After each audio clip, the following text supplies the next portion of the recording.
réalité, une réflexion. De faire avec les moyens du bord. C'est-à-dire probablement un peu de compétition, sa collaboration entre les différents acteurs n'a pas été suffisante. Tout le monde était à son truc. Par exemple, à une recherche européenne, il n'y a pas encore tous les mécanismes en place. C'est-à-dire, en l'espace de 10 jours, d'arrêter cette évolution, cette hyperspécialisation, pour être prêt quasi du jour au lendemain à recevoir des patients atteints de pneumopathie avec des troubles respiratoires. Effectivement, les fake news, c'est un vrai problème. En fait, on ne sait pas trop si c'était des fake news ou une évolution permanente de l'information médicale. On a utilisé les recommandations nationales qui étaient éditées en continu par nos sociétés savantes pour les transmettre et on attendait ces recommandations. Une dimension également qui a été extrêmement forte, ça a été la confraternité. Et le fait de travailler, de se voir, de travailler tous ensemble, nous a beaucoup confortés et on a vu qu'on n'était pas seuls. Nous, on a besoin de se connaître, de se coordonner, et comme on n'avait pas déjà cette connaissance du terrain, c'est chaque cabinet, selon sa propre dynamique et ses propres canaux d'information, qui s'est organisé.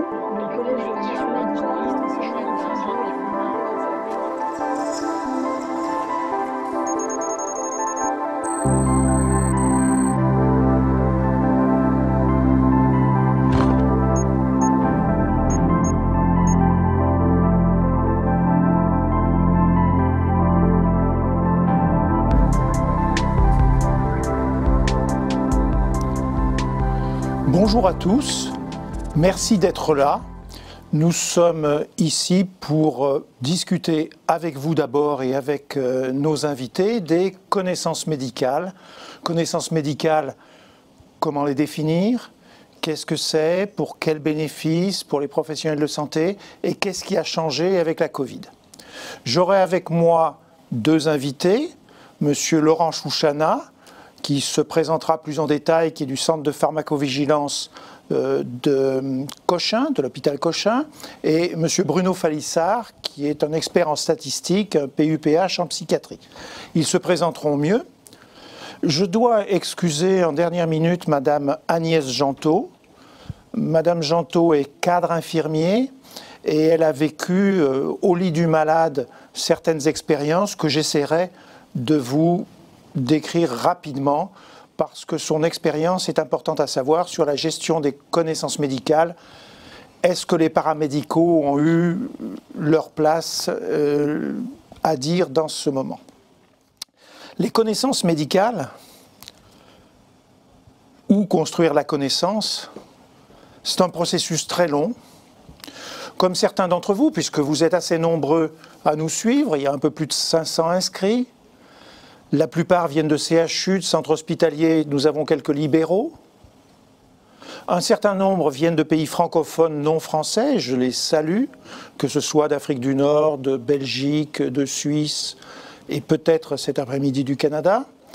Eh bien, tous ces professionnels hospitaliers ont été comme moi, on a été baignés dans la préparation, l'élaboration des connaissances. Ça part de Claude Bernard, qui a établi un certain nombre de règles dans sa médecine expérimentale, et on a surtout été baigné dans cette culture-là, dans cette culture de l'essai clinique, de l'essai randomisé, et Claude Bernard avait formalisé tout ça avec toutes les étapes que je ne vais pas reprendre en détail, de l'observation, de la problématique, de l'hypothèse, de l'expérience, des résultats, de l'interprétation, de la conclusion. Donc on est resté dans un dogme que les connaissances devaient être établies par une méthode scientifique très quantitative, et j'ai été éduqué dans tout ça jusqu'à ce que je découvre qu'il n'y a pas que la connaissance qui sort d'une méthode scientifique qui est la seule vérité. La confrontation entre croyance et connaissance, c'est assez complexe.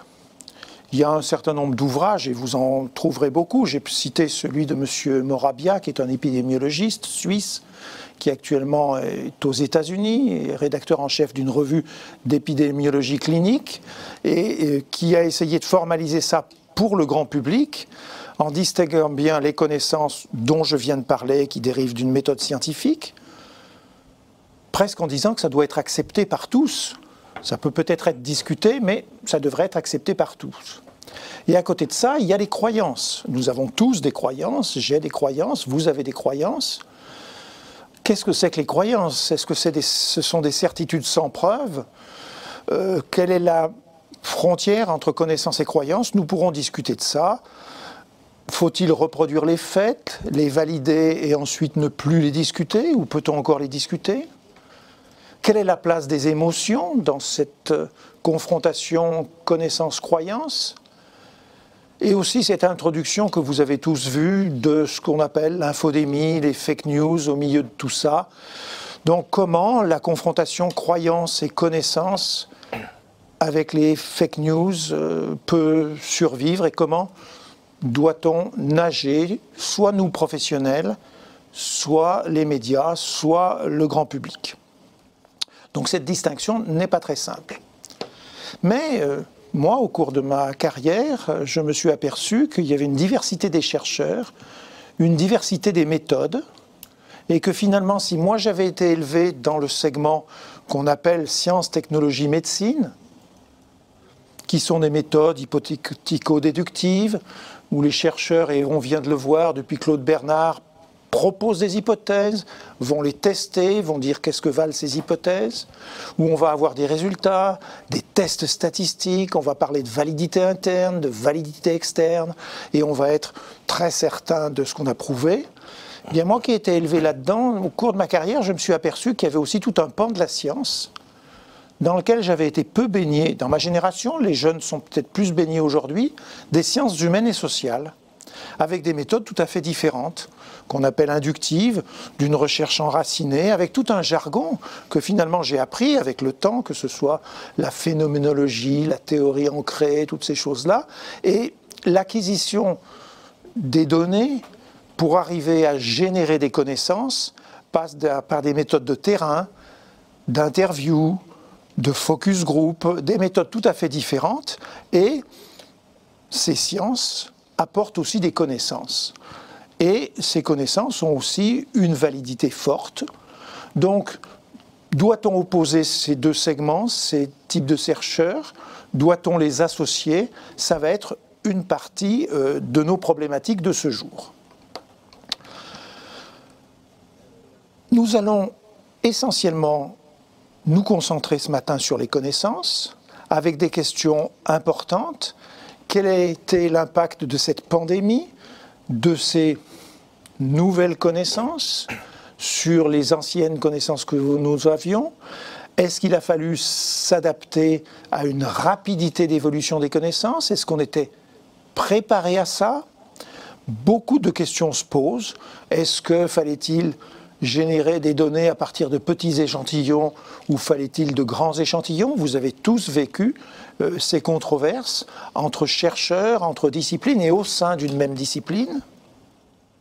Et l'autre question aussi, c'est comment transférer ces connaissances? D'abord, à qui les transférer? Aux professionnels de santé?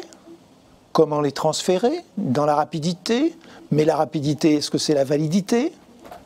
Faut-il les transférer aux médias, au grand public, pour qu'ils rentrent dans le débat?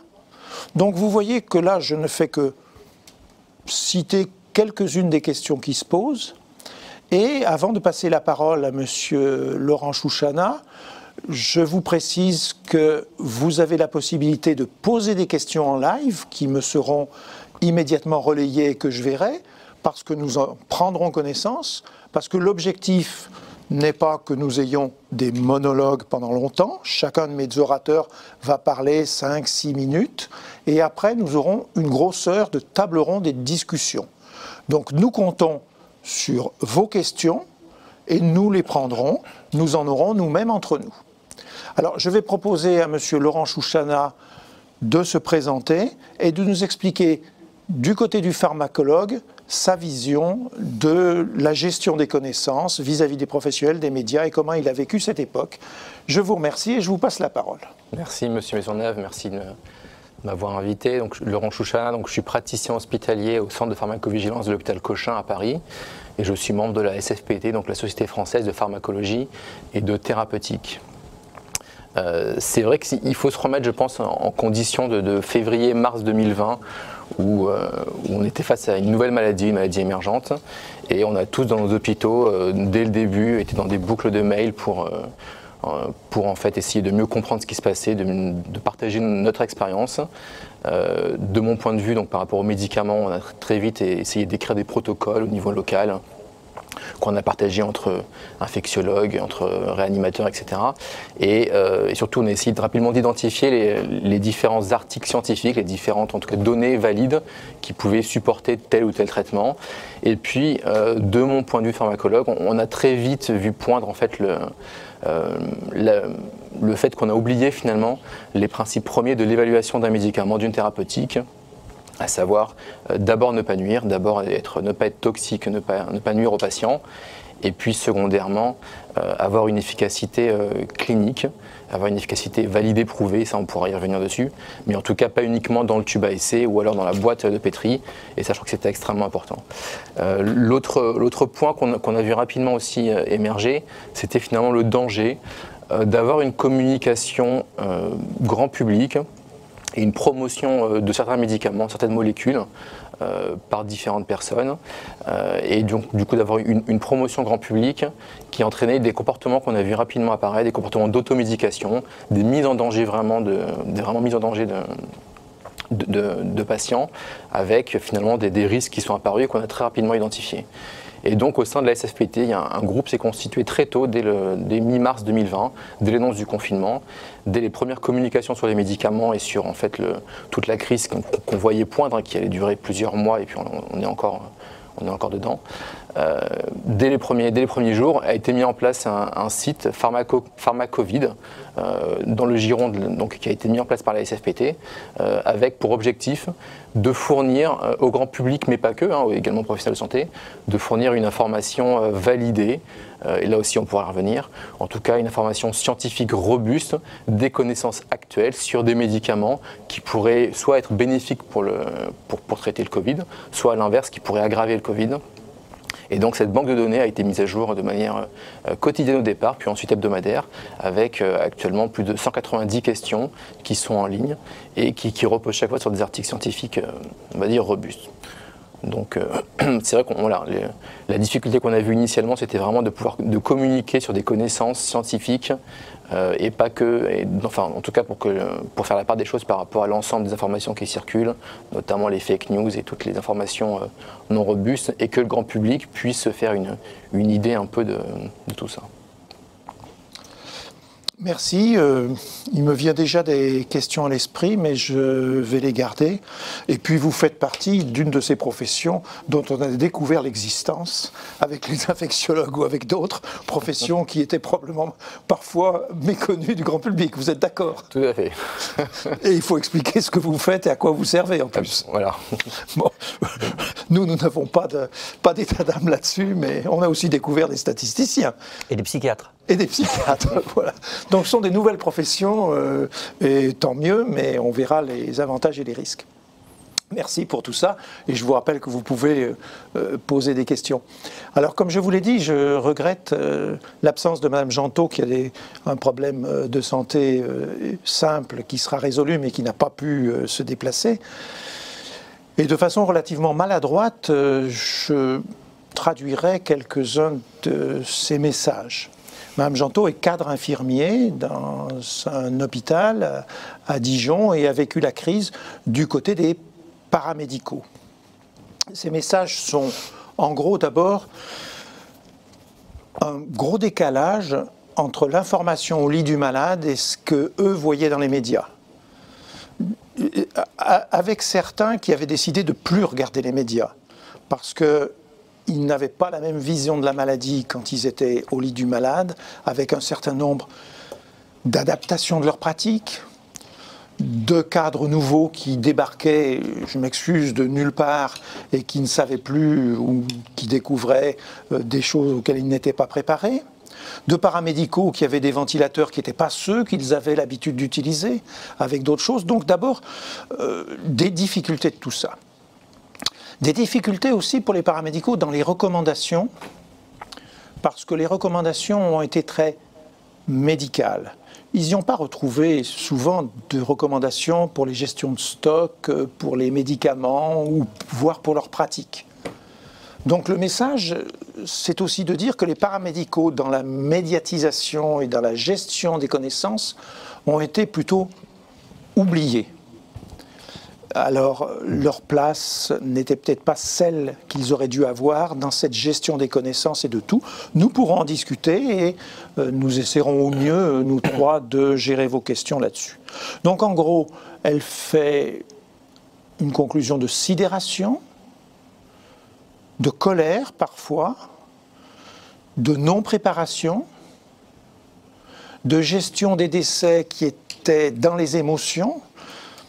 Madame Gentot est une des rédactrices d'un magazine qui s'appelle Oxymad, et j'ai lu un certain nombre de choses, et vous avez des témoignages de paramédicaux qui font qu'ils n'étaient pas préparés à mettre un nom après un mort, juste avec une étiquette sur une enveloppe, sans avoir eu le temps de prévenir la famille.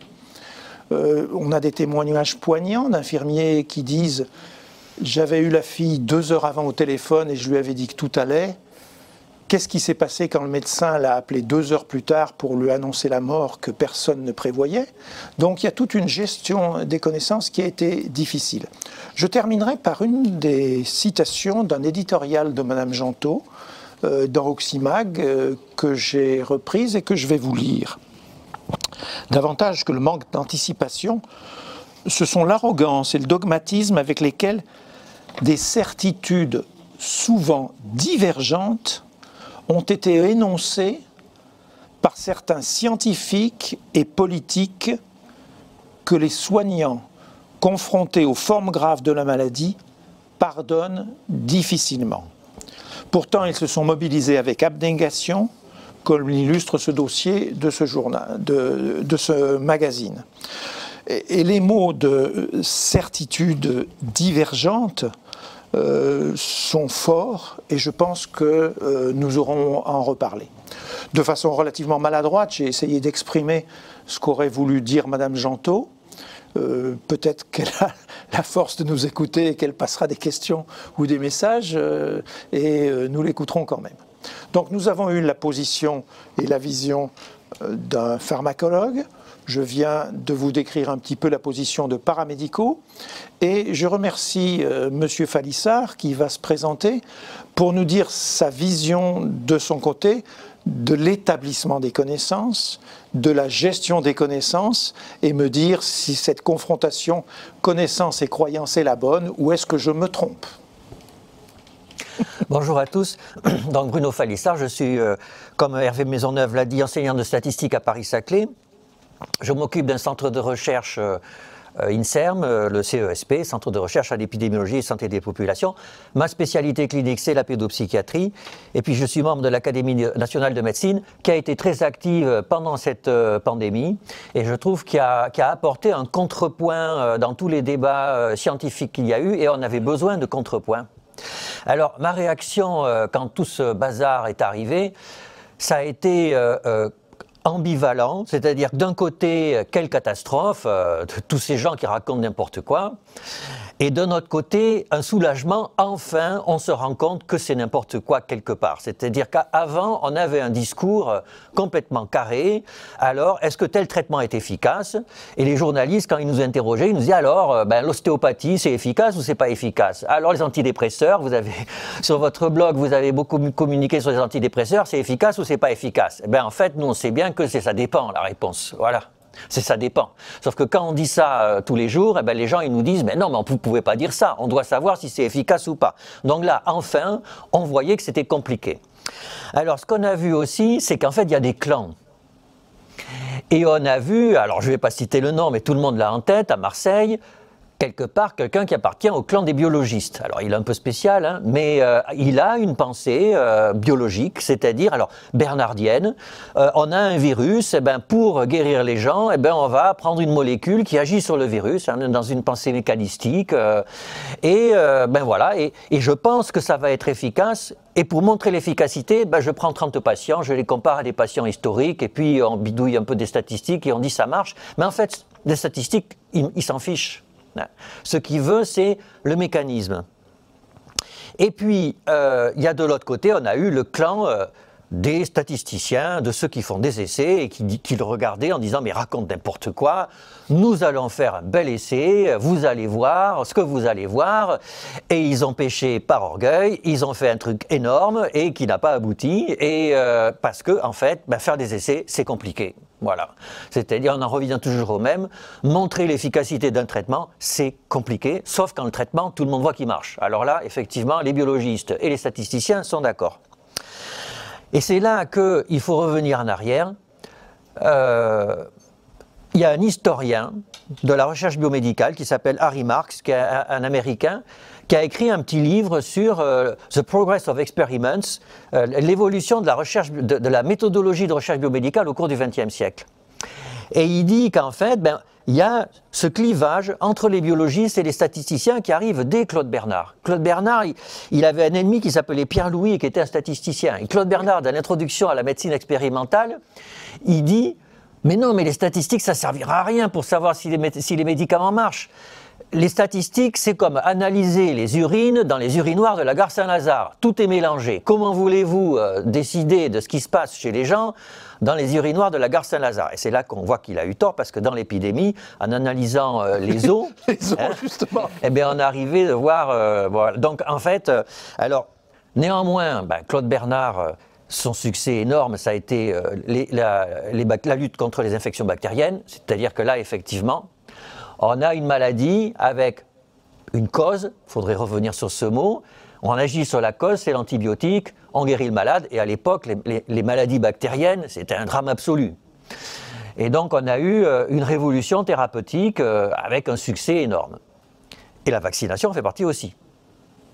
Et puis, à partir de la moitié du XXe siècle, on se rend compte que c'est pas aussi simple. Quand quelqu'un a fait un infarctus parce qu'il fumait trop, ça sert à rien pour le soigner. Et donc il y a des gens qui disent finalement la cause c'est pas ça, on va tirer au sort, c'est les agronomes ils faisaient ça et puis ça a marché aussi. Voilà. Et donc aujourd'hui il faut vivre avec les deux. Et même si les deux c'est pas les mêmes façons de penser, on a besoin des deux pour savoir si les médicaments sont efficaces ou pas. Par exemple l'homéopathie 30 CH. Pas besoin de faire d'essais randomisés contre placebo. À 30 CH, la concentration c'est 10 puissance moins 60, il n'y a rien dedans. Voilà. Et puis parfois, par contre, les statines ou les antidépresseurs, oui, il y a un mécanisme d'action, mais enfin bon, voyons voir sur les patients ce que ça donne, et c'est compliqué la réponse. Donc ça, c'est vraiment ce que j'ai vu. Et puis juste un petit mot, quand même, moi, de quelque chose qui m'a beaucoup marqué sur ce qui s'est passé au niveau scientifique dans cette épidémie, c'est l'irrationalité des scientifiques. C'est la place des émotions. Hein, c'est-à-dire que même les scientifiques sont des humains, ils ont des émotions, ils avaient peur. Et cette peur les a empêchés d'être complètement lucides par rapport à ce qui se passait. Et alors moi, je l'ai vu, vous voyez, au début, on est confiné, alors on interroge les psychiatres, est-ce que c'est la catastrophe ou pas? Et moi, mes patients, en fait, il y en avait beaucoup qui allaient mieux. Et pourquoi? Parce que beaucoup de mes patients, leur problème, c'est à l'école. Et comme ils n'allaient plus à l'école, ils allaient mieux. Et quand je disais ça aux journalistes, c'était impossible. C'était impossible. Et maintenant, ça va mal. Maintenant, en pédopsychiatrie, ça va mal. Ça va très mal, je vous promets. Mais maintenant, comme on est déconfiné, comme tout le monde veut que ça aille bien, quand on dit maintenant, ça va mal, on ne nous écoute pas. Voilà. Et donc là, il y a un problème du discours du scientifique dans la société. Merci, ça nous amène pas mal de réflexions, ces confrontations de méthodes, ces émotions des chercheurs et des scientifiques. Donc je remercie ceux qui auront des questions. Je vais questionner Monsieur Chouchana. Vous êtes pharmacologue. Est-ce que la pharmacologie aurait eu le moyen, la possibilité, la nécessité, disons, d'avoir un mot à dire avant de lancer des essais cliniques et de limiter les essais cliniques, ou c'est pas son rôle, parce qu'il y a des connaissances pharmacologiques, ont-elles été prises en compte ou est-on passé dessus? Tout à fait, il y a la pharmacologie, elle peut être vue à différents niveaux, mais en tout cas, elle est essentielle dans la compréhension du mode d'action d'un médicament et dans son développement. Et peut-être ce qui a manqué durant cette période, mais ça peut aussi se discuter, c'est le fait qu'on a pris des molécules qui étaient actives donc sur des modèles in vitro, dans le tube à essai pour caricaturer. Et en fait, on a complètement sauté l'étape pharmacocinétique, l'étape individu. Donc on est passé directement en disant on va prendre des patients et puis on va en tester 27 comme vous avez rappelé. Et on n'a pas du tout fait l'étape pharmacocinétique, l'étape sur des tissus pulmonaires. Et très vite, en fait, il y avait des papiers qui sont sortis très tôt, dès mars-avril, qui ont montré que sur des tissus pulmonaires, certains médicaments, notamment l'hydroxychloroquine, n'étaient pas efficaces. Donc en effet, c'était efficace dans la boîte de Petri pour tuer des virus, mais par contre, la concentration qu'il fallait atteindre au niveau pulmonaire n'était pas efficace premièrement, et deuxièmement, c'était pas atteignable en termes de pharmacocinétique. Donc très vite, on a compris qu'on a sauté plusieurs étapes. Et en effet, comme vous l'avez dit, je pense que les Français ont découvert la pharmacologie, ou en tout cas dans le monde entier. Et nous, on s'est arraché les cheveux, dans le sens où, en effet, on a oublié de prendre l'individu dans sa globalité, et que le fait qu'un médicament doit arriver à un site d'action, doit avoir ses effets au site d'action, et pas juste dans un tube à essai. Il n'y a peut-être pas que les Français, parce que moi non plus, je n'étais pas tout à fait fort là-dessus, sur les concentrations dans le tissu pulmonaire. J'avoue que je ne les ai pas regardées et que j'ai sauté cette étape. Donc finalement, beaucoup de chercheurs ont sauté cette étape aussi, parce que vous dites le grand public, on va partir tout de suite du in vitro dans l'essai, mais est-ce que les chercheurs au sens général ont aussi sauté cette étape? Ah oui, tout à fait. Non, mais quand je parle on a sauté cette étape, c'est au niveau scientifique finalement. C'est je crois qu'il n'y a jamais eu autant d'essais cliniques pour un médicament. Je crois qu'il y a, enfin ça on pourra. C'est des chiffres qui sont visibles sur un clinical trial. Il n'y a jamais eu autant d'essais cliniques pour un médicament, et dont on a en tout cas, on a au niveau pharmacologique très vite supposé que ce serait probablement jamais efficace en raison de concentration, en raison d'une pharmacocinétique qui n'est pas favorable à l'effet du médicament. Et donc les scientifiques se sont également engouffrés dedans en oubliant la pharmacologie et en voulant. Donc j'avoue une partie de mon ignorance, mais vous n'aviez pas cette ignorance, j'espère. Je suis ignorant de beaucoup de choses. Non, là, alors bien sûr, a posteriori, c'est toujours facile de reconstruire et de dire il aurait fallu faire ça, ils se sont trompés, etc. Donc si j'essaie de me replacer au moment où j'étais, mon état d'esprit au début. Si vous voulez, moi je crois que nous, scientifiques, nous voyons les essais, la pharmacocinétique, etc., comme des outils qui nous permettent d'aboutir à des connaissances. Mais il faut voir aussi que ces outils méthodologiques sont des instruments sociaux qui permettent de discuter, de produire un message qui va être recueilli par la population. Et si vous dites, alors on a testé sur le tissu pulmonaire, ça ne marche pas, il est possible que ça soit scientifiquement valide, mais que les gens ne vous croient pas. Ah oui. Que les gens ne vous croient pas, ils vont dire mais oui, mais c'est qui lui d'abord? Et d'abord qu'est-ce que ça veut dire? Moi je suis pas un bout de poumon, chez moi ça marche. Et donc et vous avez vu comme certains scientifiques et médecins sont capables de rejoindre ce courant d'opinion, de croyance. Et donc je pense que c'était pas une mauvaise idée forcément de se lancer tout de suite dans un essai. Non pas pour des raisons scientifiques, mais pour des raisons politiques. Alors après, je crois quand même... Pour des raisons politiques. Oui, pour des raisons politiques. Absolument. Et là où je trouve qu'il y a eu une erreur, c'est vraiment un péché d'hubris, comme disaient les Grecs, c'est-à-dire d'excès de prétention, c'est de faire quelque chose de gros. C'est-à-dire que je pense que mes collègues méthodologistes se sont dit « Ah, ils vont voir ce qu'ils vont voir, on va leur sortir la dernière technologie des essais, donc des essais adaptatifs, c'est-à-dire où on peut arrêter un bras, d'augmenter un en fonction des résultats intermédiaires. Donc c'est le dernier cri de la technologie statistique. Et comme souvent, si vous voulez avoir une voiture qui marche bien dans le désert, il ne faut pas prendre la dernière voiture que vient de sortir un constructeur. Il vaut mieux prendre un truc qui est ancien, on sait très bien que ça marche. Et moi j'aurais été plutôt pour faire un petit essai en France. Alors, parce que là aussi, si c'est un discours politique, si l'essai il est fait aux États-Unis, on va dire oui, mais c'est pas les mêmes. Donc un petit essai en France, on aurait eu moins de problèmes d'inclusion, et puis le résultat, il aurait été négatif aussi. Hein. Sauf malchance. On a quand même essayé d'avoir des essais internationaux, et ça, c'est un rêve?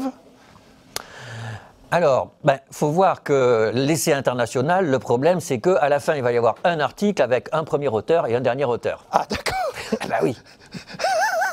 C'est là où le bas blesse. Bien sûr. Bien sûr, c'est-à-dire, et ça, Hervé Maisonneuve, vous le savez très bien, vous souriez, vous le savez très bien, toutes les études multicentriques, c'est l'enfer. Pourquoi? Parce qu'il y a un investigateur principal qui va être le premier auteur ou le dernier auteur, mais il faut plusieurs centres. Et les gens dans les centres, surtout à ce moment-là, ils étaient complètement surbookés par la clinique. Inclure des patients alors que c'est juste pour la beauté de la science, ça ne marche pas aussi bien que quand on est bien placé dans le papier. Donc vous pensez que les molécules testées dans la Covid ont eu aussi ces problématiques par derrière du côté des chercheurs? C'est humain. Oui, je suis en train de vivre ça sur un essai aussi où on prend un retard fou entre tout le monde parce qu'il n'y a pas d'accord entre les auteurs. L'accord qui était fait au début n'est plus le même parce qu'il y a les centres machin qui ont mis plus que le centre machin et qu'on commence à rediscuter même ce qui était. Ça vous appelle des remarques, cette histoire des essais randomisés? Non, c'est vrai que c'est une vraie difficulté, je pense. Hein. Vous avez tout à fait raison. Et même durant la crise, en effet, on est tous humains et il y a eu des difficultés à inclure probablement à cause de ça, c'est évident. Donc il valait mieux trouver une vieille Land Rover avec de l'eau pour faire l'essai, quoi. Oui, un essai de taille modérée. Et de qualité. Et de qualité, mais et vous voyez, alors si on rentre vraiment dans le détail méthodologique, on entend un biologiste respectable qui dit ce médicament il a une efficacité, c'est manifeste, moi je le... Et vous savez, en termes méthodologiques, on va dire d'accord, l'effet attendu est important. Si l'effet attendu est important, eh bien statistiquement, le nombre de sujets à inclure est faible. Et ça, c'est dans tous les manuels de statistiques. Oui, ça, c'est clair. Et donc, du coup, 2 fois 40 patients, ça va suffire pour mettre en évidence que le médicament est manifestement efficace. Et puis voilà. Oui, mais on a entendu dire qu'il fallait très peu de malades pour montrer l'efficacité. Et oui, mais on a voulu tester plus que la chloroquine, on a voulu tester d'autres médicaments. Alors que, vous voyez, la question de la chloroquine était autant une question politique qu'une question scientifique et clinique. Vous êtes d'accord là-dessus? Oui, tout à fait. C'est devenu un objet politique. Hein. Mais il y a même des discussions franco-américaines. Enfin, c'était vraiment... la croyance en la chloroquine était devenue une pensée politique presque. A surpassé la méthode scientifique. Tout à fait. Oui, c'est vrai que quand des présidents de la République en France ou aux États-Unis prennent la parole pour promouvoir une molécule ou un médicament, on rejoint tout à fait la politique. Oui, mais alors, est-ce qu'on peut dire que l'épidémie pousse la science aux limites de la faisabilité, c'est-à-dire va pousser la science au-delà des frontières normales des méthodes scientifiques? Alors, la méthode scientifique, en fait, c'est la sédimentation de quelque chose d'ancien, et ça bouge tout doucement. C'est assez réactionnaire, mais à juste titre, parce que l'innovation de rupture, c'est bien pour l'ingénierie, mais souvent ça fait dire des bêtises, et donc on est extrêmement prudent, et puis nous nous occupons de patients. On n'a pas le droit de faire n'importe quoi, et donc l'innovation doit être prudente. Après, ce qui s'est passé objectivement, c'est que quand même, il faut être honnête, aujourd'hui, pour faire de la recherche clinique, c'est un vrai bazar administratif. Alors les comités d'éthique, c'est très bien, mais c'est quand même très long. La RGPD, la protection de l'anonymat et tout ça, c'est horriblement long. On est obligé d'être assisté par des avocats. Et là, du coup, tout était possible en 15 jours. Oui, voilà, tout était possible en 15 jours, mais vous pensez que ça va être pérenne après la crise? Ou qu'on va revenir au vieux démon qui consiste à dire il faut des mois pour le CPP, des mois pour le RGPD, pour des choses qu'on a pu faire en 15 jours parfois? En tout cas, c'est vrai que pour revenir à la question initiale, est-ce que la crise a empêché l'évaluation correcte? On peut dire. Enfin, la crise a aussi permis de nombreuses choses. Et en effet, il y a des essais cliniques qui se sont déroulés dans un temps record, avec tous les moyens qui étaient mis en œuvre pour ces essais cliniques. Et donc les CPP, la CNIL, etc., tout le monde s'est mis à évaluer uniquement ce qui avait intérêt pour la crise. Donc en fait, la crise a aussi permis de lever certains freins et d'accélérer les choses. Est-ce qu'on revient au vieux démon? Alors, voilà, est-ce qu'on va en avoir des leçons? Est-ce que ça va changer? C'est sûr que là, on revient un peu à nos activités plus classiques. Et il est vrai que du coup, tous les délais reprennent un temps habituel. Voilà, c'est sûr que l'énergie qui était vouée uniquement au Covid, au traitement du Covid, etc., tout cela est en train de retomber, mais c'est normal également, puisqu'on a tous... Oui, mais ce retard administratif au sens général sur toutes les étapes de mise en œuvre des essais, il est connu depuis très longtemps. Hein. Oui. On a des articles décrivant « j'ai perdu tant de temps ». Moi, je suis sur une recherche où on perd du temps parce qu'il faut que tous les médecins soient au courant qu'on fait ça. Donc on va faire un truc dans le bulletin du Conseil de l'Ordre pour dire qu'on fait ça et que ceux qui voudraient s'opposer à ce qu'on prenne des données sur Transparence Santé nous le signalent. Et ça nous fait perdre un an. Oui. Hein. Donc on va revenir à ces vieux démons. On est revenu à ces vieux démons, je suis d'accord. Mais ce qui a changé, c'est que maintenant, quand on est avec des politiques et qu'ils nous disent « Ah, la recherche c'est important », ben on leur dit « Ben non. Si la recherche c'était important, eh bien vous nous donneriez la possibilité de la faire de la recherche comme on l'a fait pendant le Covid, puisque c'est possible. » Et donc si on est revenu comme avant, c'est que vous ne le voulez pas. Et donc réfléchissez à ça. Donc, on vient de discuter les limites de l'établissement des connaissances, au sens général, par les méthodes, le temps et tout. Hein. Mais est-ce que les croyances peuvent, disons, justifier certaines conduites pour aller plus vite? Parce que quand quelqu'un est en train de mourir, est-ce que je vais lui lancer une bouée, quelle qu'elle soit, même si cette bouée elle est un peu dégonflée? On revient sur la limite croyance et connaissance. On ne croit, en tout cas du point de vue scientifique et pharmacologique, on ne croit pas à ce qu'un médicament fonctionne ou pas, c'est-à-dire qu'on montre qu'il fonctionne ou qu'il ne fonctionne pas. Et c'est vrai que c'est ce que disait au début M. Falissard, c'est qu'on est... le grand public a compris la difficulté, en tout cas, de l'évaluation des médicaments pour rester vraiment dans ce domaine que je connais. C'est-à-dire qu'un traitement n'est pas blanc ou noir, il fonctionne, il ne fonctionne pas, c'est des conditions particulières, il fonctionne, d'autres non.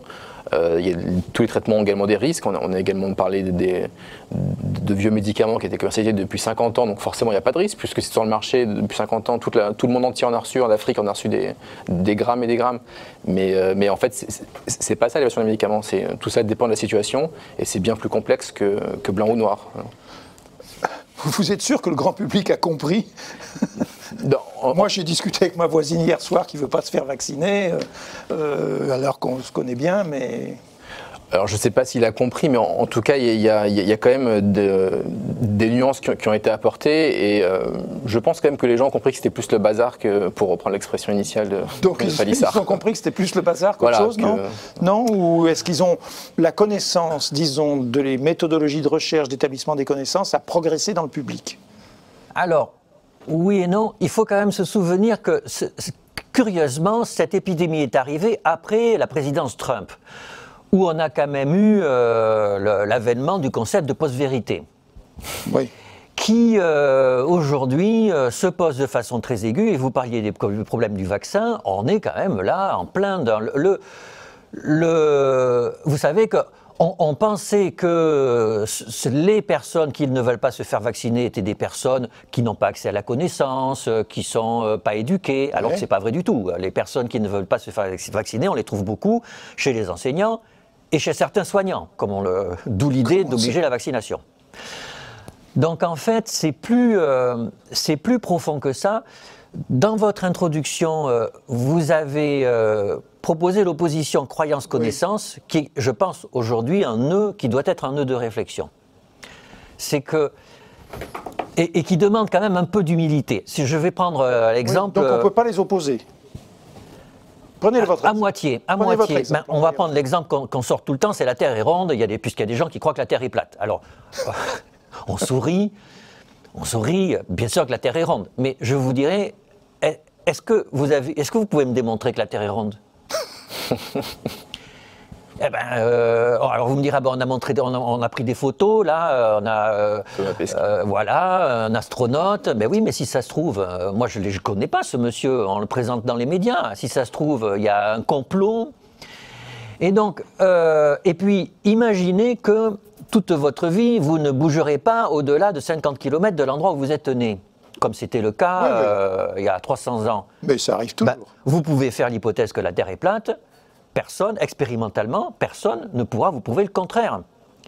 Donc, vous voyez, bien sûr que la Terre est ronde, mais certaines personnes peuvent vivre avec l'hypothèse que la Terre est plate est vraie, et finalement, ça ne leur posera jamais de problème dans leur existence. Il faut avoir accès à d'autres connaissances, et il faut y croire aussi. Et d'ailleurs, vous voyez, on parle d'evidence-based medicine, là, ce matin. Hein. Médecine fondée sur des faits prouvés. Donc, des faits. Mais quelle est la définition d'une preuve? Regardez ce que disent les philosophes, autant francophones qu'anglophones.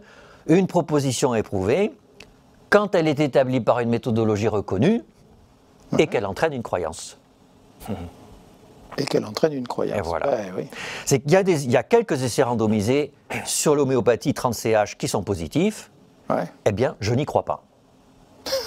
Pour moi, ils font partie des faux positifs. D'accord. Voilà. Et donc, vous voyez, il faut les deux. Donc, on peut pas. Donc, il faut les deux. Oui, la Terre est ronde, on est bien d'accord. C'est vrai, mais c'est pas si simple que ça. Oui, je vous laisse réagir. Non, mais c'est extrêmement intéressant, et peut-être plus que croyance en la connaissance, est-ce qu'on peut parler peut-être de confiance en la connaissance? Oui. Parce que finalement, c'est quand vous dites est-ce que la Terre est ronde, prouvez-le moi. Alors moi, j'en serais tout à fait incapable de le prouver ni de le démontrer, mais j'ai confiance en le fait que des personnes, des scientifiques, en tout cas plusieurs siècles de scientifiques, ont pu mettre ça en évidence. Donc en fait, c'est vraiment la confiance dans une connaissance, dans des faits établis, et peut-être qu'actuellement, il y a peut-être une plus grande crise de confiance envers la science, ou envers la politique d'ailleurs, ou envers d'autres choses, mais peut-être plus que croyance en la connaissance, et la confiance sur des faits. Je vous remercie parce que des questions arrivent, et je vais en lire certaines, et je vais demander à mes deux invités de réagir. Il y en a une qui sera pour tous les deux. Hein. Comment se fait-il que des essais cliniques aient pu être menés, publiés, commentés dans les médias, alors qu'ils ne respectaient pas les règles méthodologiques des essais cliniques, durée, nombre de patients, arrangement avec statistiques, et plutôt que certains articles soient publiés et créent une polémique, puis soient rétractés? Comment ça se fait que des essais aient quand même été menés? C'est pas simple, hein, comme... alors qu'ils ne respectent pas. J'ai la chance de vous demander de répondre, je ne me lancerai pas dans la réponse. Enfin, non, mais on est entre nous, là, on est juste trois, on peut se lâcher. Ils ont été menés, donc on peut imaginer qu'il y a eu tous les accords éthiques et administratifs qu'on évoquait au préalable. Imaginez. On peut supposer, je veux dire, pardon. On peut croire en tout cas qu'ils ont eu tous les accords éthiques nécessaires. Après, le fait que des essais publiés divergent de leur protocole initial et de la méthodologie qui était initialement prévue, ça c'est quand même des choses qui ne sont pas donc complètement isolées. Et c'est pas nouveau, ça. Et c'est pas nouveau non plus. Et le fait qu'après, que ce soit communiqué, comme vous disiez, enfin, comme la question le pose dans les médias, c'est pas non plus nouveau. On était quand même dans une période très très particulière où il y avait une grande soif de connaissance de tout le monde, des scientifiques, du grand public, et on voulait tous comprendre ce qui se passait, chacun à notre niveau, et on avait tous besoin d'avoir des informations sur des traitements, des choses, parce qu'on était tous touchés par cette pandémie. On avait tous dans notre entourage des familles, amis qui étaient touchés, et donc, ah oui, au fait, j'ai entendu à la radio que tel truc marchait, ça pouvait marcher, qu'est-ce que t'en penses et tout. Donc vous êtes en train de décrire l'intrusion des médias du grand public dans la démarche scientifique? Dans la démarche, non, mais en tout cas dans la communication, et donc probablement après du coup dans la sélection de la connaissance, oui. Tout à fait. C'est la faute des chercheurs, ça? Je ne sais pas si c'est une faute. Non, alors, bon, d'abord, malheureusement, ce genre de bug arrivait déjà avant l'épidémie. Dans votre blog, vous citez l'essai thérapeutique de la paroxétine dans la dépression de l'adolescent, qui a été réanalysé. Oui, rappelons ce que c'est, cette étude 329. Voilà. En deux mots, parce que certains ne savent peut-être pas. Alors, date de 2001. Hein. Pour le dire très vite, c'est une étude mal menée, mal publiée, mais publiée, et qui a fait foi dans une grande revue, dans la meilleure revue de pédopsychiatrie. Il y a eu une contre-analyse qui a critiqué les résultats, et la contre-analyse a toujours beaucoup de mal à faire entendre sa voix. Et c'était 2001, hein, et absolument. Ça continue. Hein. Absolument. Alors, du coup, pourquoi? Oui. Alors, pourquoi? Parce que d'abord, on l'a dit tout à l'heure, en fait, faire un essai, c'est pas si simple. On a l'impression, on dit, prenez les gens, on tire au sort, la moitié c'est A, la moitié c'est B, à la fin on compte et on voit qui a raison. Ben non. Il y a des critères d'inclusion, il y a des critères d'efficacité. C'est jamais si simple que ça, de définir quand un médicament est efficace. Dans le Covid, alors c'était quoi? D'ailleurs, les critères d'efficacité dans le Covid, il y a eu une grande discussion. Parce que, est-ce que c'est la mortalité? Selon la foi tente qu'il y ait beaucoup de gens qui meurent et on n'a pas de puissance. Et puis elle est faible. Et puis, oui, c'est ça, exactement. Et puis certains médicaments, c'est en amont qu'on les donne. Donc, il y a un critère d'efficacité, c'était compliqué. Même en termes statistiques, aujourd'hui, pour analyser un essai, tout le monde n'est pas d'accord. Et puis, bien sûr, il y a une marge d'erreur de 5% que tout le monde connaît. Un essai positif peut être faussement positif. Alors du coup, vous faites un protocole, parfois, il n'est pas super bien pensé. Et ça, c'est humain. Et puis après, vous l'écrivez, et puis parfois, vous n'écrivez pas dans l'article exactement tout ce qui s'est passé. On appelle ça le spinning, que vous connaissez bien tous les deux. Et parce que c'est humain aussi, vous écrivez, mais vous écrivez en anglais. Et donc, parfois, on enjolive un peu, inconsciemment même. Oui, le spinning, c'est la manipulation du langage, alors que le résultat n'est pas probant, mais la manipulation du langage dit, s'il y avait eu plus de malades, ça aurait marché, par exemple. Exactement. Si on avait évalué à un autre moment, ça devrait marcher. C'est pas contrôlé à la science, hein. C'est pas propre à la science. C'est pas propre à la science. Bien sûr, bien sûr. Hein. C'est de la rhétorique, quoi. C'est de la rhétorique. C'est de la rhétorique, mais on imagine que la science est dégagée de ça. En fait, pas complètement. Et puis après, vous avez l'étape, normalement, de reviewing et d'édition. Mais là, vous avez parfois des reviewers qui ont envie de faire passer le message qui est transmis par les auteurs. Et du coup, quand ils reviewent, en fait, ils se laissent emporter par l'envie de croire au résultat. Si vous n'avez pas de chance, toutes les étapes vont être manquées et à la fin, vous avez un papier qui sort et qui n'est pas très bon. C'est la vie. J'ai des questions qui arrivent sur la transmission des connaissances aux professionnels. Je vais les prendre, mais un petit peu plus tard, parce qu'avant de la transmission, je voudrais peut-être qu'on voit la question générale de la synthèse des connaissances, sous-entendu des recommandations. Par exemple, parce qu'un certain nombre de professionnels dont on fait partie, on attend des recommandations de sociétés savantes, supposées avoir synthétisé la connaissance et nous donner la bonne conduite de pratique clinique. Alors, est-ce qu'en période de pandémie, les recommandations ont encore leur place par la rapidité pour les établir, par la base peut-être des données qui n'est pas toujours établie? Est-ce que les recommandations sont encore utiles en période de pandémie? Parce que je vois que beaucoup de sociétés savantes en ont fait. En tout cas, je crois que oui, elles sont même essentielles, j'ai envie de dire, même si après leur solidité n'est peut-être pas celle qu'on aurait eue en période hors pandémie. Mais je crois qu'elles sont essentielles justement pour faire cette synthèse des connaissances. Oui, mais le temps de les faire, les connaissances ont évolué. Elles sont mises à jour. Enfin, on l'a vu par exemple, au début on a beaucoup parlé de médicaments antihypertenseurs qui sont les antagonistes les ARA2 et les IEC, les inhibiteurs de l'enzyme de conversion, donc des antihypertenseurs extrêmement classiques. On a pensé initialement que ces médicaments pouvaient aggraver la maladie, et donc il y a eu quelques rumeurs en disant vite il faut les arrêter parce que ça aggrave les patients. Très vite, les sociétés de cardiologie européennes et américaines, je crois, ont communiqué très tôt en disant qu'il n'y avait pas de données scientifiques robustes, cliniques, qui pouvaient soutenir ça.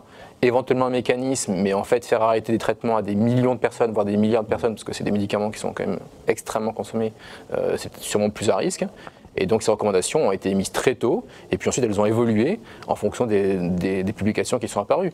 Donc je crois que, même en période de pandémie, je crois que c'est important d'avoir un corpus une synthèse des connaissances. Pas uniquement des connaissances, une synthèse des conduites à tenir, basée sur des croyances.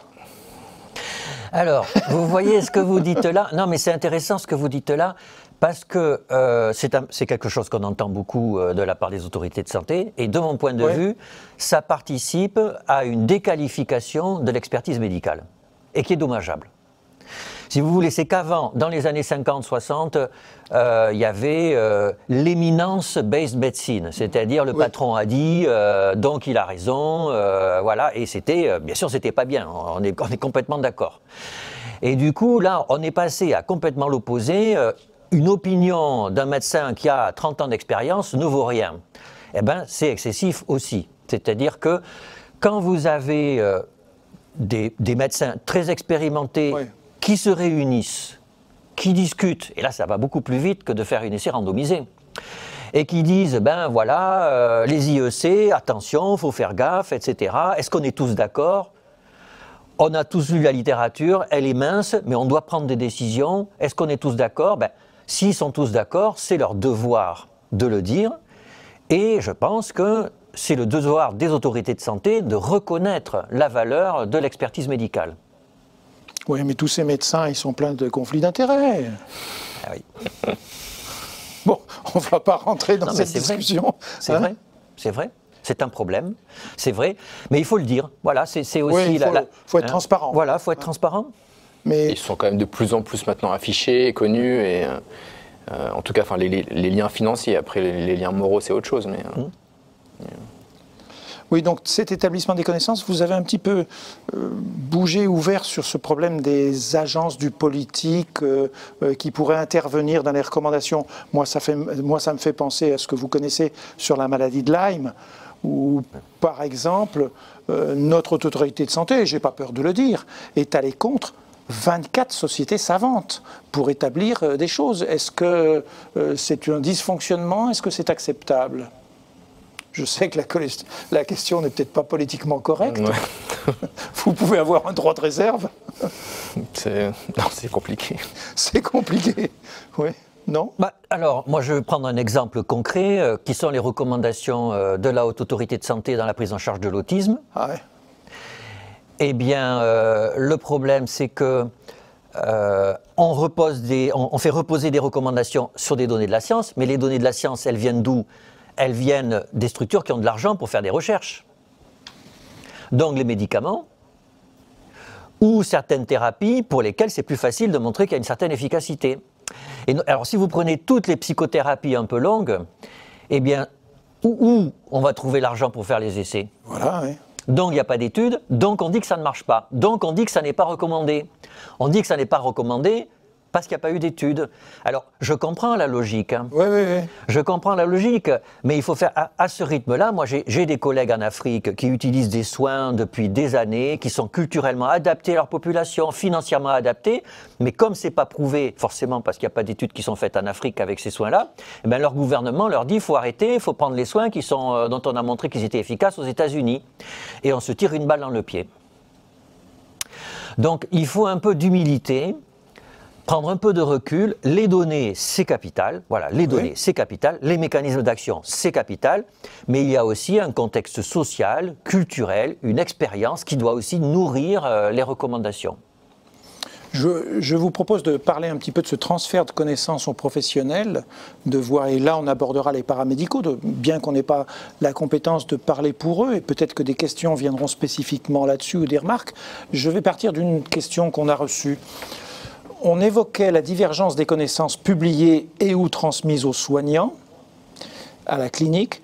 Comment améliorer cette transmission de la connaissance, chercheurs, auteurs, sociétés savantes, aux cliniciens, d'autant plus en période d'urgence comme pendant cette crise? Alors on a déjà un petit peu parlé, mais on a l'impression de dire que le clinicien, voire le paramédical au lit du malade, n'a pas le temps dans l'urgence de lire toutes ces recommandations, de lire les publications et d'adapter sa pratique parce qu'il est dans l'urgence. C'est pas simple. Hein? Même hors urgence. Hein. Enfin, même hors urgence. Je crois qu'on peut le dire. Enfin, on est tous noyés par de l'information, d'ailleurs pas que scientifique, hein, mais on est noyés par l'information scientifique qui arrive sur les boîtes mail, sur les réseaux sociaux. On essaye tous de faire le tri, de hiérarchiser, mais c'est pas toujours très simple. Et comment toucher au mieux le clinicien au lit du malade? Franchement, ça reste un vrai challenge, clairement. Ça reste un vrai challenge. Donc, ce n'est pas un problème uniquement de la pandémie? Je ne crois pas. Le transfert des connaissances jusqu'aux professionnels et aux cliniciens? Non, je crois que c'est... Il est assez long, hein, quand on regarde certaines études. Par assez long, parfois, c'est des années avant que quelque chose dont on a les preuves soit mis en pratique. Ouais. Donc, en période de pandémie, c'est irréaliste.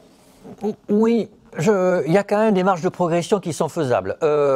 D'abord, je crois qu'aujourd'hui, on a des nouveaux modes de communication, on l'expérimente là, et je pense que la communication uniquement papier sous forme d'articles scientifiques, c'est indispensable, mais ce n'est pas du tout le seul média. Il faut être très bref. parce qu'aujourd'hui, tout le monde est surbooké, et puis c'est comme ça qu'on fonctionne. Hein, Et alors, vous voyez, pour communiquer auprès des adolescents à propos du cannabis, des drogues, ben, on a montré qu'en fait, le mieux, c'était quand un adolescent venait parler à ses pairs. Eh bien, je pense qu'on devrait faire pareil pour la transmission des connaissances. Il ne faut pas que ce soit des professeurs de médecine qui arrivent et qui disent je vais vous expliquer votre métier, c'est comme ça que ça se passe. Je pense qu'il faut un père intermédiaire qui soit bien briefé et qui rend à ses collègues, et il va y avoir une adhésion parce qu'en fait, il est comme moi.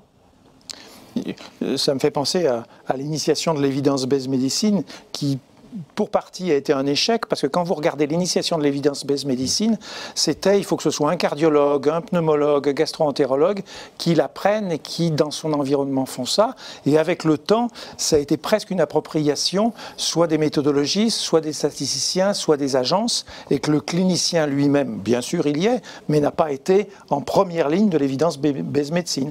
Vous êtes d'accord avec cette... Complètement. Ah ouais, ça vous surprend la façon... Ouais. Et alors pourquoi les cardiologues et tout ne sont pas partis dans l'évidence médecine? Parce qu'ils n'avaient pas de connaissances statistiques, parce qu'ils n'avaient que des connaissances d'expérience professionnelle, parce qu'ils n'avaient que des croyances et que... Non, alors ça a été étudié. Hein. C'est vrai que, comme vous dites au début, l'évidence-based medicine, c'était le savoir, l'expertise du clinicien, le souhait du patient. Oui, le souhait du patient, les valeurs du patient. Hein, c'était les trois cercles. Oui. Et en fait, on a montré que... il y a quelque chose qui s'est passé à la fin des années 80-90, le New Public Management, où en fait l'administration s'est appropriée la méthodologie de l'évidence-based medicine. L'administration, voilà. L'administration. Oui, c'est ça, oui, je suis d'accord. Et on a eu la loi HPST en France avec le fait que l'hôpital était dirigé par l'administration et puis par le médecin.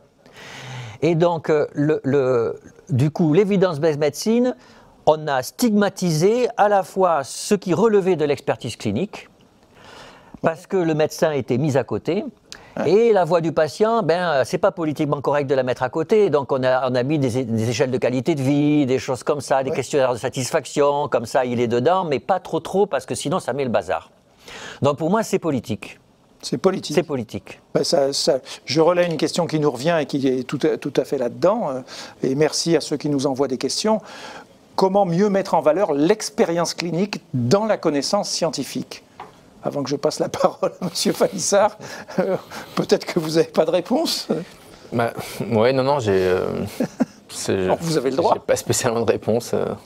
Ça revient finalement à comment mettre en valeur peut-être le case report, alors l'expérience vraiment singulière, qui est de plus en plus difficile à communiquer d'ailleurs. Hein. Oui, je suis participant à un congrès sur l'évaluation qualitative. L'an prochain, le congrès va être sur le case report, mais fait par des sciences sociales. Hein. Des gens de sciences sociales font un congrès sur le case report, et ce ne sont pas des evidence-based medicine, grands cliniciens. Vous êtes d'accord là-dessus? Alors, absolument. Le case report. Le case report, d'ailleurs, qui regagne un petit peu ses lettres de noblesse, un tout petit peu.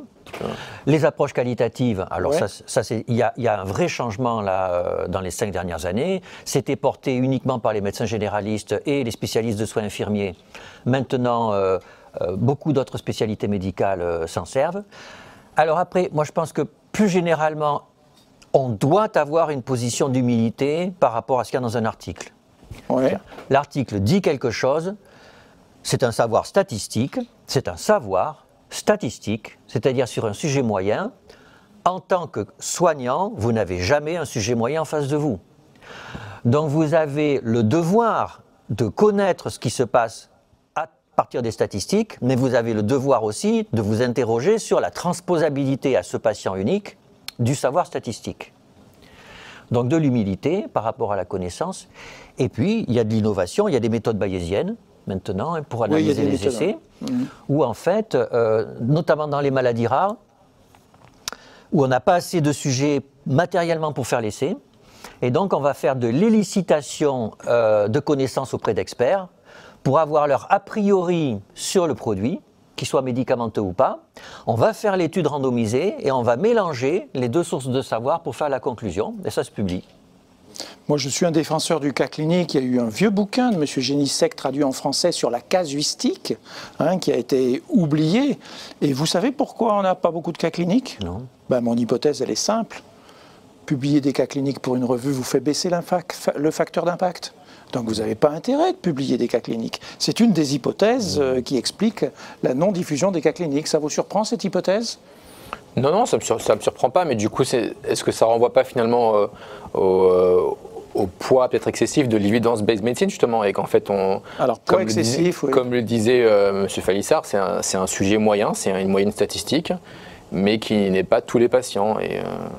Et qui n'est pas forcément transposable. Et puis, en tout cas, moi, dans un domaine que je connais bien sur les risques médicamenteux, oui. On le voit de manière extrêmement courante, finalement, ce qui est les risques, enfin, en tout cas, les patients inclus dans les essais sont des patients tout à fait standardisés, on va dire. En tout cas, c'est pas péjoratif, mais c'est des patients qui n'ont pas de facteurs de risque rénaux, hépatiques, pas de femmes enceintes, pas d'enfants, etc. Toutes ces raisons se comprennent d'un point de vue statistique pour améliorer la méthodologie et pour pouvoir essayer de mettre en évidence les résultats, parce que c'est ce qu'on veut.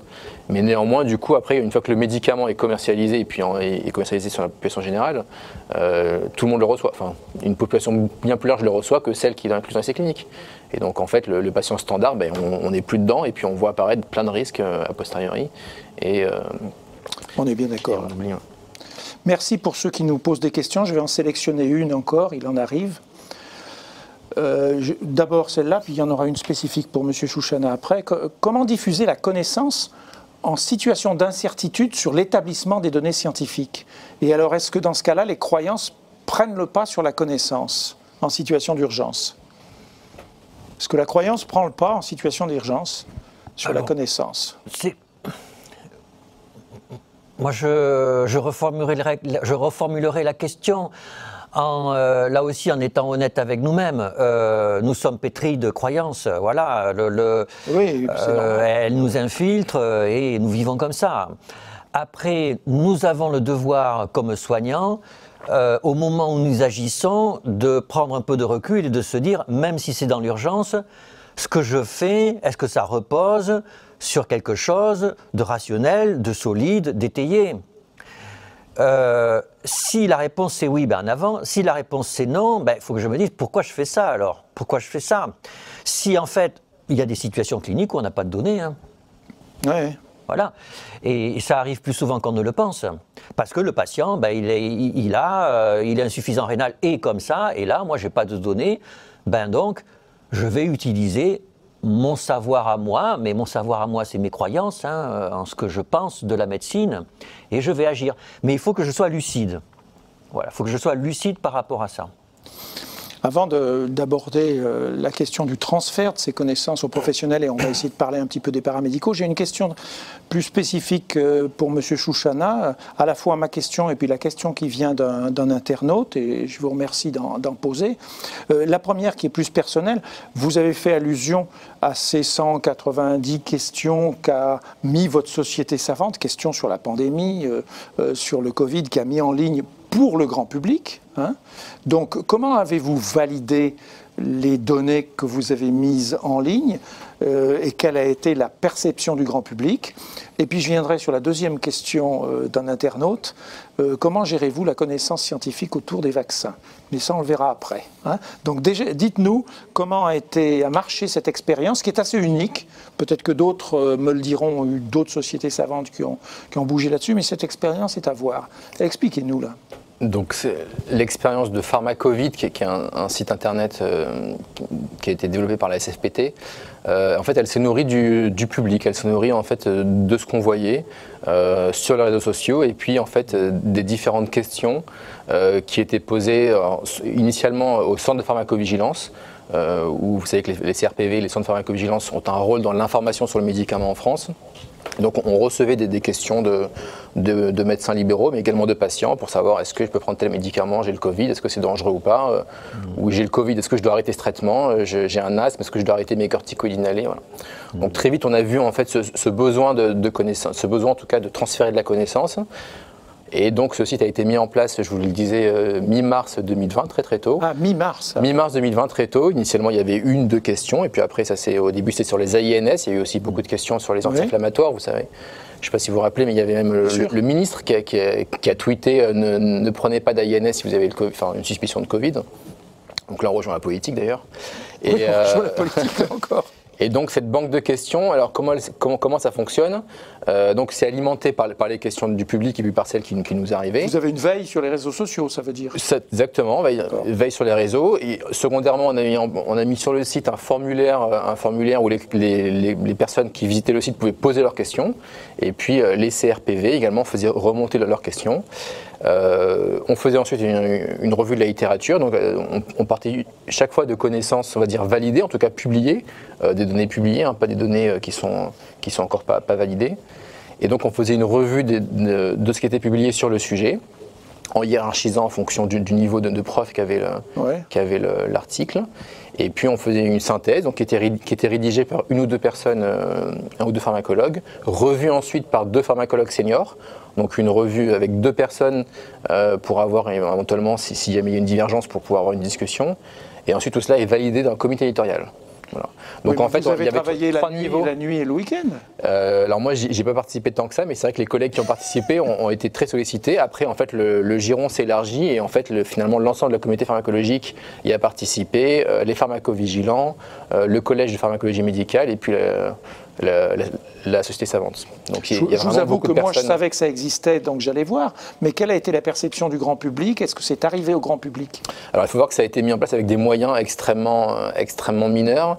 Il y a eu un soutien de l'ANSM de 5 000 €, ce qui a permis de faire vivre le site et puis de communiquer un petit peu dessus. Ensuite, dans le comité scientifique a été intégré des représentants de la DGS et de l'ANSM. Et donc l'ensemble des questions, donc elles ont été incrémentées au fil des jours. Il y en a actuellement 189. Les dernières questions concernent bien sûr les vaccins.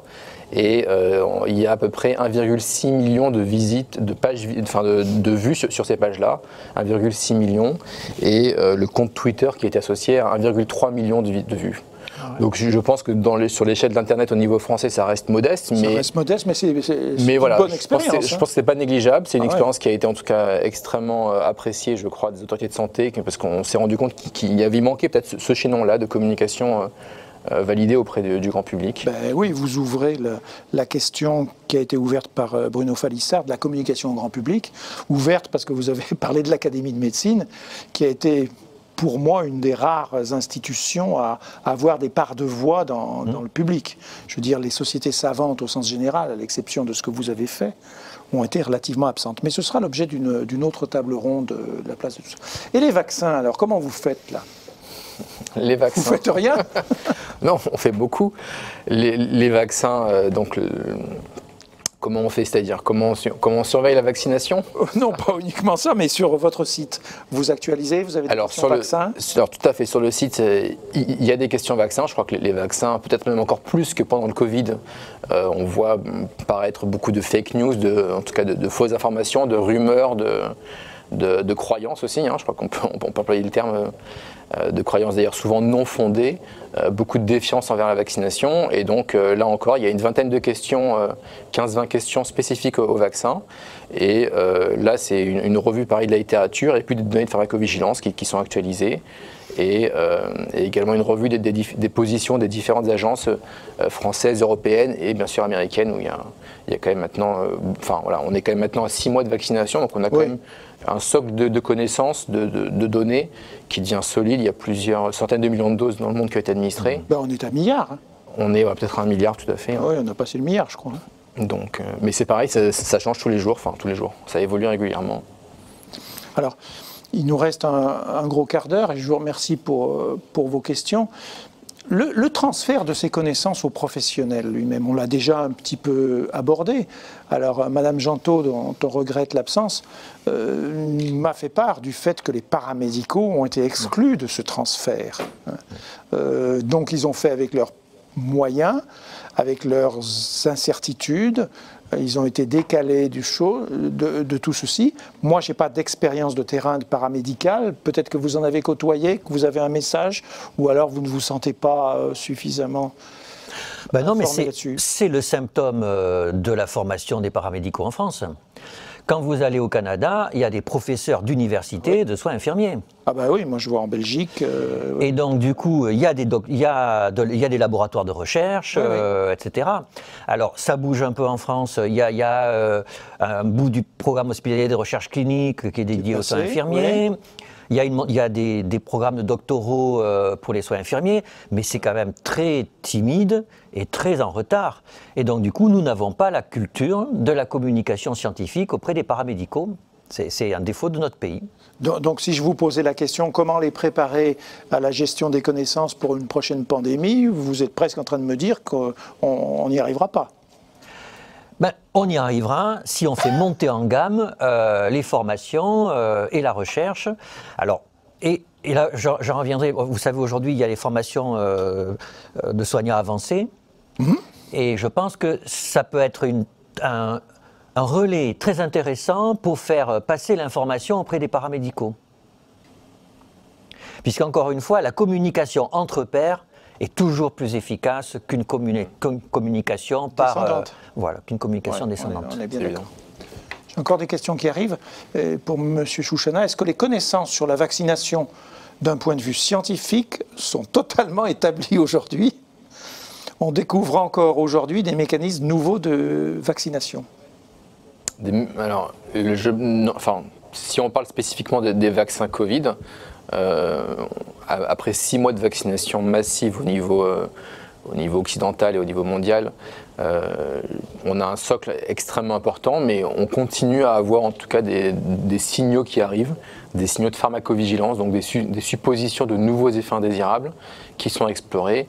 Et non, actuellement, tout n'est pas encore complètement figé. C'est-à-dire la grande difficulté actuelle, et là il y a un travail remarquable du réseau de pharmacovigilance français et puis de toute la pharmacovigilance mondiale, il y a une surveillance extrêmement active et importante de la vaccination.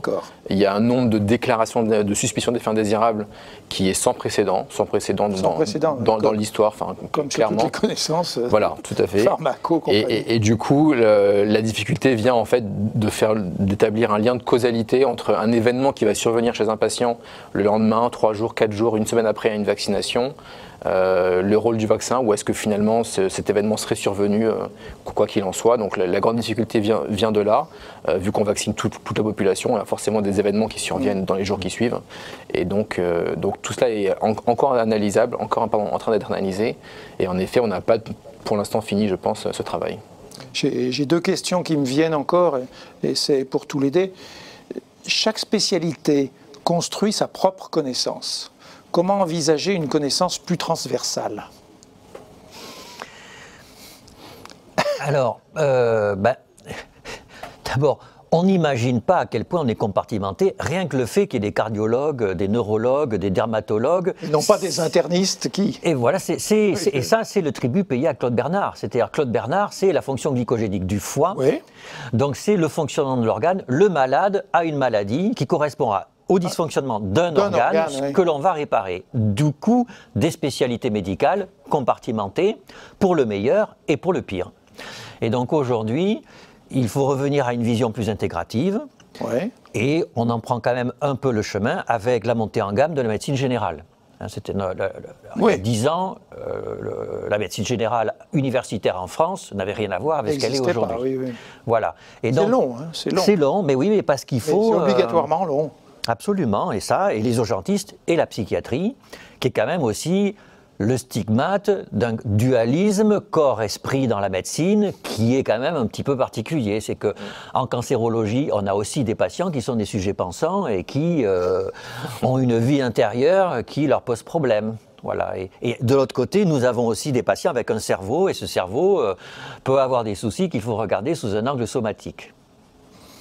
Un avis sur ces connaissances plus transversales entre les spécialités? Je crois que c'est en effet, c'est un des enjeux des années à venir. C'est-à-dire que les pharmacologues, vous n'êtes pas aussi nombreux que les psychiatres? Non, nous on n'est pas aussi nombreux, mais par contre on est transversal, c'est-à-dire qu'on trouve des médicaments dans toutes les spécialités, quasiment, et donc c'est vrai qu'on interagit en tout cas avec toutes les spécialités. Néanmoins, je crois qu'il y a un vrai enjeu pour le parcours du patient, et peut-être c'est le travail en réseau, tous les réseaux dont on parle, ville, hôpital, etc., qui fera peut-être décloisonner un peu plus les choses. Alors j'ai une question qui me vient d'Afrique. Merci pour l'initiative. Où est passée la place de la biomédecine dans ce contexte de situation. Et principalement, professeur Falissard, quel est votre avis, votre position par rapport à l'aspect qui a été évoqué dans les échanges? Je cite la place des conditions sociales des populations, comme le cas de ses collègues en Afrique. Ouais. Complexe ça, hein? Oui. Ben, là aussi, il faut être honnête, la pensée de Claude Bernard, c'est pas une pensée sociale, hein. C'est une pensée biologique. Et d'ailleurs, ce collègue parle de biomédecine. C'est vrai que ça va de soi, on a l'impression, quand vous regardez les cours de médecine, j'ai compté, pendant le premier et le second cycle, il y a 600 heures de cours de biochoses, biomathématiques, biophysique, etc. Et il y a entre 0 et 15 heures de cours de psychologie médicale. Donc, et 0 heure de cours de sociologie. Alors, dans certaines premières années, il y a un petit peu de sociologie. Donc, on voit, alors que, prenez la tuberculose, la tuberculose, la cause, c'est le bacille de Koch, on va dire. Non, le bacille de Koch est une condition nécessaire à la tuberculose. Oui. La cause, c'est aussi, bien sûr, l'environnement social, bien sûr. Donc vous voyez, hein, comme nous sommes complètement conditionnés et formatés par cette pensée biologique, alors qui est indispensable, hein. Je ne dis pas que c'est mal, hein. La biologie est indispensable à la médecine, mais le social, le psychologique est aussi utile, et il faut que... Et le culturel, hein. Ce collègue qui est en Afrique, bien sûr que les aspects culturels ont une place. Si on veut que nos patients prennent leurs médicaments, il faut que nous soyons au fait de la culture dans laquelle vit le patient, parce qu'il y a plein de patients qui vous écoutent, hein. Et puis quand ils rentrent chez eux, ils jettent le... Ben oui, parce que ce qu'on leur a proposé ne résonne pas avec leur environnement et leur culture. Et donc finalement... attendaient, quoi. Finalement, ça ne marche pas. Donc oui, bien sûr, le social, le culturel, nous avons beaucoup de progrès à faire. Oui. Les conditions sociales des populations ont un impact fort sur cette diffusion. Et... Bien sûr. Bon, on ne va pas commenter tout ça, mais moi j'ai des contacts avec des Africains dans des conditions plutôt complexes. Et même nos collègues médecins, je parle de pays d'Afrique du Nord, ont été confrontés à des oukases politiques sur la chloroquine, puisque là, il y a eu dans certains pays l'obligation pratiquement de donner, avec des pays parfois plus autoritaires que le nôtre. Dans les 10 minutes qui nous restent, le transfert aux paramédicaux, finalement, nous n'avons pas beaucoup d'expérience, nous. Hein. Quand Madame Gentot dit que, et on va partir là-dessus, hein, faut-il écouter les médias? Alors, faut-il écouter les médias, je ne dirais pas uniquement pour le grand public, pour les professionnels. Parce que les professionnels paramédicaux, ce que dit Madame Gentot, c'est que quand ils rentraient chez eux, ils ouvraient la télé. Hein, et qu'ils s'endormaient devant la télé, épuisés. Et peut-on croire la télé, les médias? Difficile. Alors, monsieur... Il faut peut-être choisir ces chaînes de télévision. Non, mais c'est... c'est pas que les paramédicaux, je crois que c'est... Tout le monde. C'est tout le monde, voilà, on est tous des individus, et puis là on parle de la science, mais peut-être que en fait la science médicale, mais peut-être que pour d'autres domaines c'est la même chose. Faut-il croire les médias? Je pense qu'en tout cas il faut peut-être développer plus la criticité sur les faits qu'on va lire, sur les supposés faits ou les faits qu'on lit, et avant de se faire une idée de la connaissance, avoir une criticité, et c'est peut-être là-dessus qu'il faut avancer. Alors dans l'éducation, l'esprit critique, moi je suis extrêmement frappé par des expériences personnelles, puisque j'ai des enfants enseignants à l'étranger, hein, je parle de Nouvelle-Zélande, de pays nordiques de l'Europe. Pour des adolescents, l'apport des sciences n'a rien à voir avec ce qu'on fait chez nous. Mon fils qui est prof de sciences en Nouvelle-Zélande, il n'a pas un programme. Hein. Il dit à ses étudiants, venez avec une page d'un magazine scientifique découpé à la maison, et puis on va passer 3 heures sur cette page-là. Et il passe 3 heures devant Internet pour voir la qualité de cette information dans le magazine scientifique qu'ils ont amené de chez eux. Donc, et il peut faire ça tant qu'il veut. Alors, il a des connaissances à transmettre quand même, comme chez nous, mais la liberté de l'enseignement est faite différemment. Et les cas sont... Donc, c'est un développement de l'esprit critique dès le secondaire, voire avant. Qu'est-ce que vous en pensez? Oui, bien sûr, l'esprit critique c'est crucial, mais l'esprit critique c'est difficile, même pour nous. Hein. C'est difficile parce que ça veut dire se critiquer, c'est jamais facile de se critiquer. Voilà, je prends une question qui est arrivée. Oui. Est-ce que tout le monde a les moyens d'être critique? Nous étions tous infectiologues. Eh ben, bien sûr. Mais alors, il y a quand même des fondamentaux, c'est que quand même la presse, c'était mieux que les réseaux sociaux. D'accord. Donc là, la presse écrite. La presse écrite, oui, et même la radio. Et même la radio, oui. C'était parce que les réseaux sociaux, là, si vous voulez, il y a une explosion de ce que les gens ont envie d'entendre. Alors, par contre, il y a eu un biais évident, c'est que, je vous le disais tout à l'heure, les journalistes, même sérieux, n'écrivaient que ce qui résonnait avec l'air du temps. Et ça, il n'y a pas pu y avoir de discours un peu perpendiculaire à la doxa officielle. Voilà, et ça c'est un vrai problème. Le fait que, c'est-à-dire pour que tout le monde se rassure, il fallait que tous les gens sérieux pensent la même chose. Parce qu'on sentait que c'était le chaos un peu partout. Oui. Et donc, du coup, ah ben non, nous et si on disait, ben non, mais vous savez, et encore une fois, ben, le nombre de suicides en 2020 a été inférieur à celui en 2019. Alors aujourd'hui, ça va mal. Encore une fois, je ne dis pas que la vie est rose. Aujourd'hui, ça va mal. Mais voilà, c'est juste on parlait de faits. Vous voyez, on parlait de faits. Ben, ça, c'est un fait. Alors, j'ai encore quelques questions qui m'arrivent. Et avant de prendre une dernière qui sera sur le consensus établi sur le traitement de Covid, qui sera pour après à monsieur Chouchana, une question qui me vient d'Afrique, hein, qu'est-ce qu'il faut croire sur les traitements? Il y en a une, est-ce que selon vous, il y aura un avant-Covid, après-Covid pour la connaissance médicale? Qu'est-ce qui a fait bouger des choses? Transversalité, ville, hôpital, paramédical, médical. Est-ce qu'il y a un avant-après-Covid sur la connaissance médicale? Alors, oui, bien sûr. De toute façon, dans la société, il y aura un avant et après Covid. Alors ça, c'est complètement clair. De partout. Hein. De partout. Et pour le système de soins aussi. Après, pour les connaissances, moi je dirais, c'est quand même les vieilles habitudes dans la vie dure. Oui. Néanmoins, quand on parle, maintenant, avec les étudiants, avec les collègues, on peut dire, regardez ce qui s'est passé. Regardez. Donc on a quand même... Donc ça fait avancer plus vite? Oui, c'est-à-dire il s'est passé quelque chose qui est une situation quasiment expérimentale, hein, avec des réactions qui ont été en grand bazar, en bien et en mal, et donc on peut dire, ben, regardez ce qui s'est passé, et tout le monde a vécu la même chose. Donc c'est un argument qui va quand même nous permettre de progresser un petit peu. Donc il y aura un avant-après? Un peu. Et un petit peu de partout. Voilà. On ne peut pas dire sur ça. Est-ce qu'on peut dire que les médias vont s'améliorer? Non, je pense que la question des médias, c'est vraiment une question de post-vérité qui est beaucoup plus globale, qui vient qui est au-delà de la connaissance scientifique. Qui est vraiment un problème de société. Dans une des dernières questions qui nous vient d'Afrique pour monsieur Chouchana, pour les traitements sur la Covid, est-ce que le consensus est aujourd'hui clairement établi? Sommes-nous toujours dans l'incertitude à plus d'1 an du début de la pandémie? Quelles sont les leçons de la SFPT sur les traitements? Je crois qu'il y a quand même des vérités. Il y a tout à fait. Il y a quand même des choses. Il y a des vérités. Il y a des certitudes. Il y a des certitudes. Il y a des médicaments dont on a beaucoup parlé, l'hydroxychloroquine, l'ivermectine.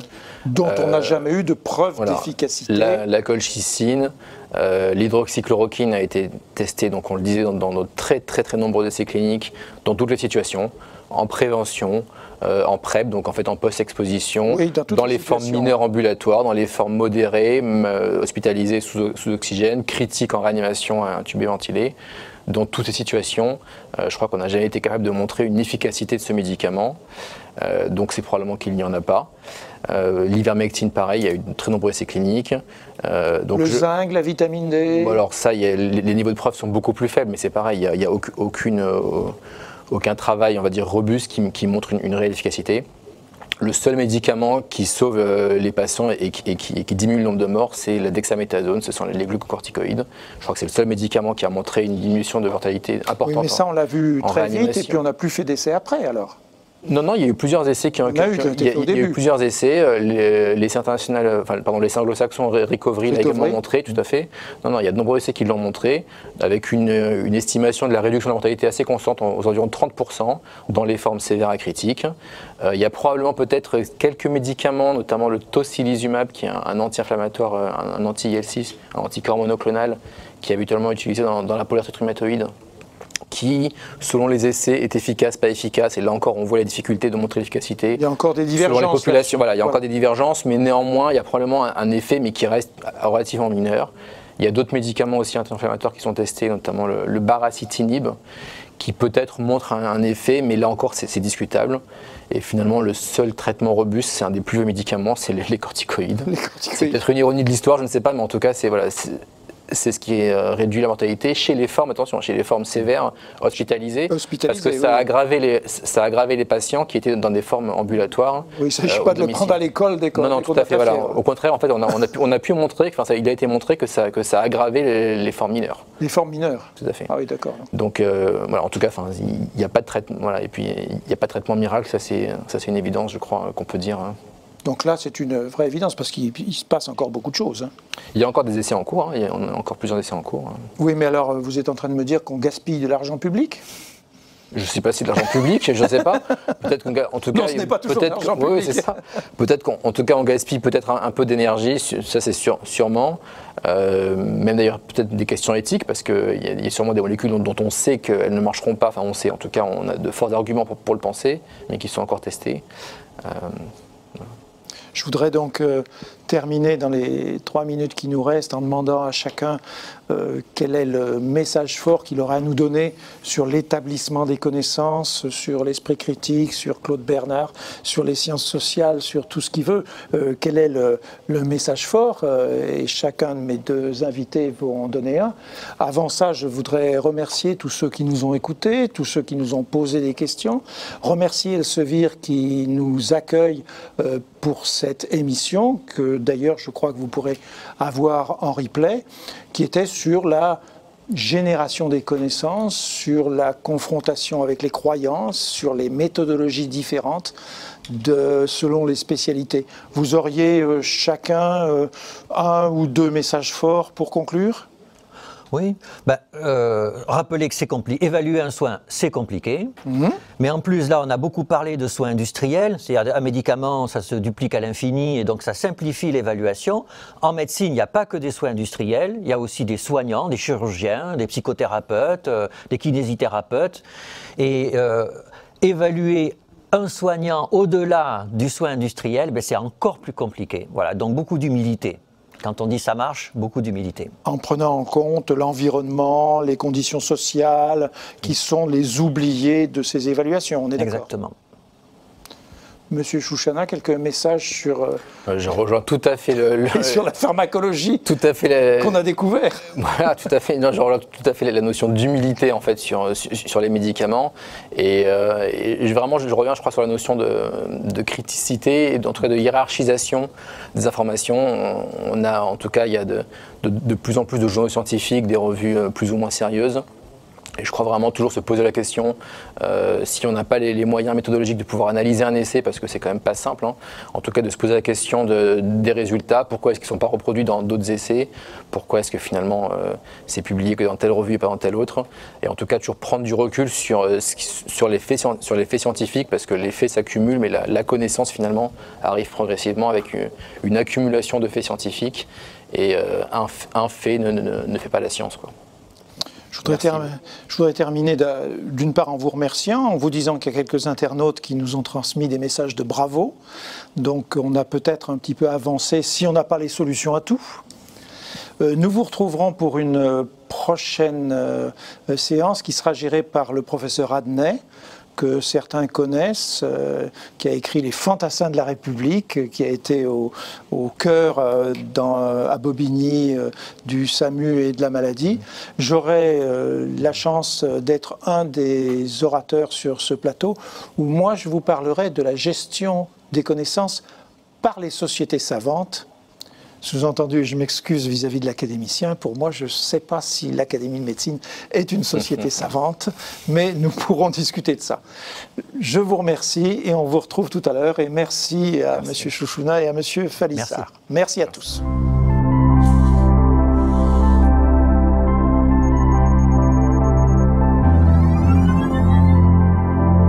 Arrêtez ce que finalement on savait tous faire jusque-là. La collaboration entre les différents acteurs, on a besoin de tout le monde était à son chaque truc. cabinet, Par exemple, il y a une recherche européenne, il n'y a pas encore eu de à mécanisme. recevoir des patients atteints de COVID avec des troubles respiratoires.